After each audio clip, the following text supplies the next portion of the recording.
आप सुन रहे हैं खास ऑडियो सीरीज शांतिवीर, कहानी भारतीय सेना के एक नायाब योद्धा की।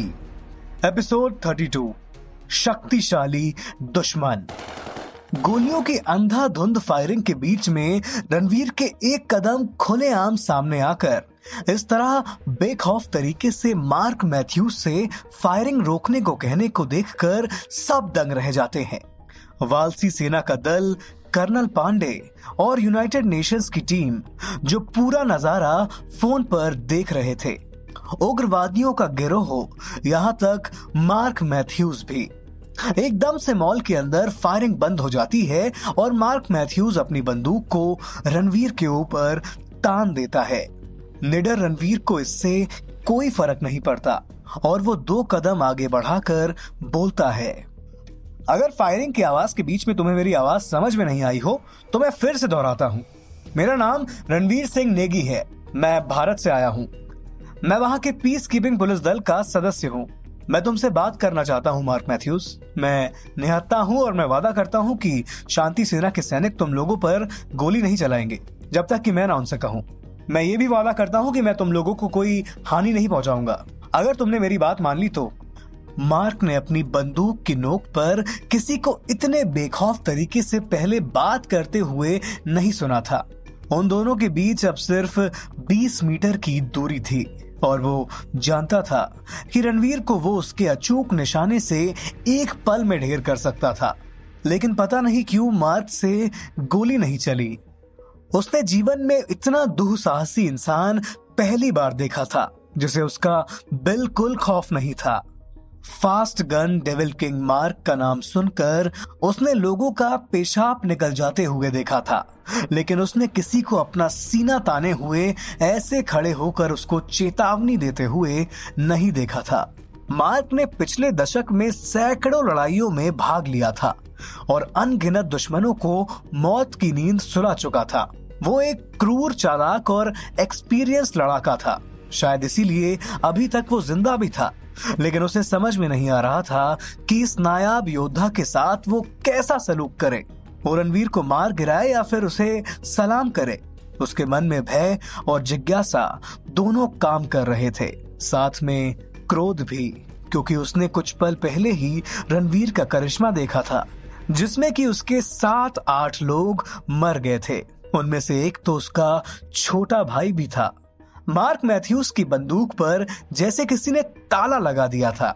वो हैरानी से इस मध्यम कदकाठी के युवा को देख रहा था जो उनसे बिल्कुल अलग था। उसका रंग और नैन नक्श बिल्कुल उनके रंग और नैन नक्श से अलग थे।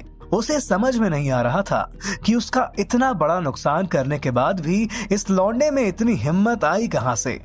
साले ने किस देश की मिट्टी में जन्म लिया है। उसने याद करने की कोशिश की कि वो भारत देश कहाँ है। इस देश का नाम उसने पहले भी सुना था। इनकी पीस कीपिंग फोर्स के बारे में भी सुना था जो मिडिल ईस्ट, एशिया और अफ्रीका में कई देशों में शांति स्थापना करने में कामयाब हुई थी। इसके अलावा उसने पाकिस्तानी शांति सेना के सैनिकों से भी बातचीत के दरमियान भारत देश की बात सुनी थी।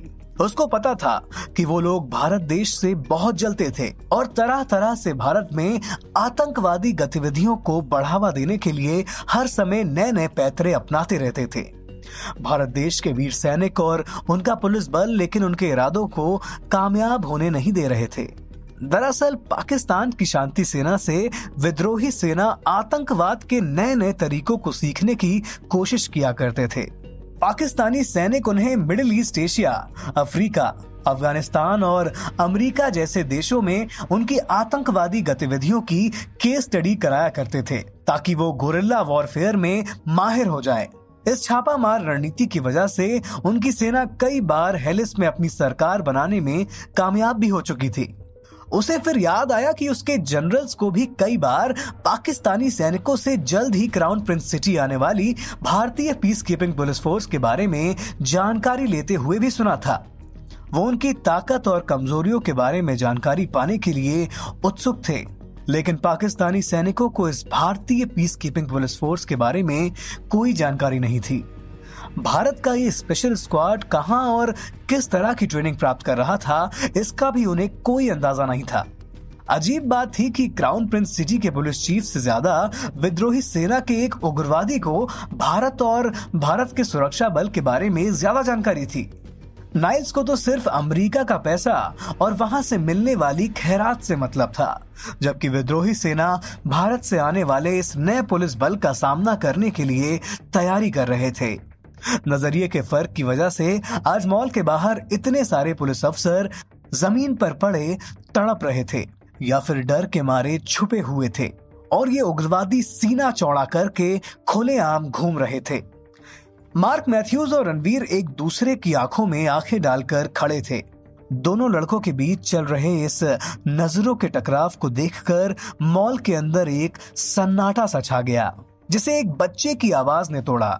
बच्चा दर्द के मारे चिल्ला पड़ा, अंकल मुझे दर्द हो रहा है, प्लीज मुझे बचाओ। उसकी इस आवाज से मॉल के अंदर मौजूद सभी लोगों की निगाहें पहले उस बच्चे की तरफ गई, उसके बाद उस बच्चे के पीछे निर्भया और उसके दल पर, जिनको आतंकवादियों ने आखिरकार अपने कब्जे में कर ही लिया था। उन सब के साथ दूसरे कुछ आदमी और औरत भी उन आतंकवादियों की बंदूक की नोक पर खड़े थे। निर्भया ने भी रणवीर को उस करिश्मे को करते हुए देखा था, जिसे देखकर उसे लगा था कि भगवान ने आखिरकार उसकी मदद की पुकार सुन ली। वो अब तक चुप थी, क्योंकि वो कुछ बोलकर रणवीर का ध्यान भटकाना नहीं चाह रही थी। वो अकेला इस पूरे गिरोह का सामना कर रहा था, और वो समझ सकती थी कि उसके बीच में कुछ भी बोलने से रणवीर का ध्यान भटकता और उसकी जान को खतरा हो सकता था। लेकिन अब जब रणवीर और मार्क मैथ्यूज दोनों ही उनकी तरफ देख रहे थे, तो उसने पहले तो साइन लैंग्वेज में उसे कुछ कहना चाहा, जो कि रणवीर को समझ में नहीं आया, क्योंकि उसकी खासियतों में ये भाषा की जानकारी शामिल नहीं थी। मैं निर्भया, मैं यहाँ हिंदुस्तान से बच्चों को पढ़ाने के लिए आई हूँ। कोशिश तो बहुत की थी कि इनके चंगुल में ना पड़ूं, लेकिन इन लोगों ने हमको ढूंढ निकाला। अब मैं बड़ी मुश्किल में हूँ, क्योंकि ये लोग औरतों और बच्चों को अपने साथ बंधक बनाकर ले जाने वाले हैं। मैंने इनको ये बात कहते हुए सुना है। मेरी जान को खतरा है। आप समझ पा रहे हैं ना कि मैं हिंदुस्तान से हूँ, हिंदुस्तान से। उसने भारत या इंडिया शब्द का व्यवहार न कर उसी शब्द का व्यवहार किया था जो सिर्फ हिंदुस्तान के लोग ही इस्तेमाल करते थे। रणवीर ने देखा कि उस लड़की के मुंह पर अजीबोगरीब रंग लगा हुआ था, और उसके हाथ पांव भी काले पीले रंग से पुते हुए थे। उसके कपड़े भीगे हुए थे, जिसमें से उसके सुंदर बदन की रूपरेखा साफ साफ नजर आ रही थी। उसकी आंखों से शर्म और डर के मारे आंसू का दरिया बह रहा था। रणवीर ने उन उग्रवादियों की नजर में हवस की भूख को भी देखा, जो ललचाई हुई नजर से निर्भया को ही देख रहे थे। उसे पता था कि अगर वो उसे अपने साथ ले गए तो वो लोग इस लड़की के बदन को नोच नोच कर खाने वाले थे। रणवीर को साफ समझ में आ गया कि लड़की सचमुच खतरे में थी। उसकी इस मदद की दुहाई सुनने के बाद अब शायद रणवीर खुद भी मुसीबत में पड़ने वाला है, क्योंकि मार्क मैथ्यूज को समझ में आ गया होगा कि वो उसके देश का ही वासी है। वो इस सुनहरे मौके का जरूर फायदा उठाने वाला है। निर्भया की बात सुनकर मार्क मैथ्यूज को कुछ समझ में तो नहीं आया, लेकिन फिर उसने रणवीर की तरफ देखा तो उसके चेहरे पर एक बड़ी सी मुस्कान आ गई। रणवीर के चेहरे पर चिंता के भाव उभर आए थे। उसने अपने एक साथी को इशारा किया, जो कि रणवीर से कुछ दूर खड़ा था, ताकि वो इस मौके का फायदा उठा सके। वो आदमी जैसे ही आगे बढ़ा तो वालसी सेना के सैनिक, जो इस गोलाबारी के रुकने से अपनी अपनी सुरक्षित पोजीशन में तैनात हो चुके थे, उनमें से एक ने उसको धमकाया, वहीं खड़े रहो, एक कदम भी आगे बढ़ाया तो मैं तुम्हारे भेजे में एक छेद कर डालूंगा। वो आदमी एक पल के लिए हिचकिचाया तो मार्क के दूसरे आदमी ने मॉल के अंदर एक दूसरी दिशा में अपने हॉस्टेज को बंदूक से धकेल दिया, जिससे उसकी चीख निकल गई। ओ माँ! उस उग्रवादी ने पलट के वालसी के सैनिक को धमकाया कि पता नहीं तुम्हारा निशाना कितना पक्का है फौजी, लेकिन अगर तुम्हारी गोली चली तो यहाँ तो इसकी लाश गिरना कंफर्म है। जैसे ही फौजी की निगाह उस दूसरे उग्रवादी की तरफ गई तो पहले उग्रवादी ने रणवीर पर अपनी भुजाली को अपनी पीठ के पीछे से निकालकर बिजली की गति से वार कर दिया।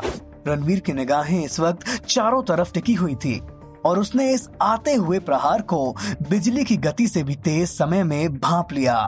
उसके चौकस दिमाग ने उसी छोटे से वक्त में आती हुई भुजाली के वार से बचने और उस उग्रवादी को ढेर करने के लिए न्यूनतम वक्त में किए जाने वाले पलटवार का डिसीजन भी ले लिया था। वो जरा सा अपनी बाईं तरफ हिला और वो भुजाली के वार के रास्ते से हट गया। फिर उसने साथ ही साथ अपने बाएं हाथ की मुट्ठी भींची और उस उग्रवादी की कनपट्टी पर ऐसा करारा वार किया कि वो 6.5 फुट का आदमी हवा में उड़ते हुए उससे काफी फीट दूर जा गिरा। भुजाली अभी भी उसके हाथ में थी और सबको लगा कि वो लंबा तगड़ा उग्रवादी फिर से उठकर रणवीर पर आक्रमण करेगा, लेकिन वो आदमी जमीन से उठा ही नहीं।